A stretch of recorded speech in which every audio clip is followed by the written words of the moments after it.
Janelle Salvador, pinatakam lang ang mga fans na umaasa sa GL nila ni Jane De Leon. Nagpahiwatig ang aktres na si Janelle Salvador na may posibilidad na magkaroon sila ng Girls Love o GL drama kasama ang kanyang dating Darna co-star na si Jane De Leon. Matatandaang muling na-highlight ang kanilang chemistry matapos silang may feature sa music video ng Hey You. Ayon kay Janelle Salvador, ang music video ng kanyang single ay regalo niya sa LGBTQIA community na nagpo-push sa Jane-Nelle tandem o ang tambalan nila ni Jane De Leon. Hey You video, they give their fans who waited for 2 years a sweet love story, one that traces the start of a relationship from their school days and showcases scenes of sapphic yearning, the highs and lows of being girlfriends. It ends in a scene of normalcy and domesticity, a couple resting together at night, their lips meeting in an almost kiss.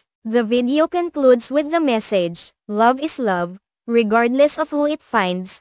Pagbibigay paliwanag ni Janelle Salvador sa kanyang bagong single. Nilinaw din naman ni Janelle Salvador na hindi sila nagpakita ng anumang direktang kissing scene sa pelikula dahil sa ilang kadahilanan. Gayunpaman, kung sakaling mabibigyan sila ng pagkakataong magkaroon ng GL project, maaaring makita ng mga tagahanga kung ano talaga ang gusto nila, kabilang na ang kanilang kissing scenes. Alam kong maraming naiinis na hindi natuloy yung kiss sa video. Pero there's a reason behind that, pahayag ni Janelle Salvador. Bigyan niyo muna kami ng GL, para mag-kiss kami. I hope this opens doors for us, dagdag pa niya. Matatandaan na noong 2015 ay pinaghinalaan na si Janelle na na-attract sa mga babae matapos itong humarap sa kontrobersya dahil sa umano'y espesyal na relasyon niya sa isang babaeng staff ng ABS-CBN. Gayunman, itinanggi ni Janelle na may relasyon siya sa nasabing staff.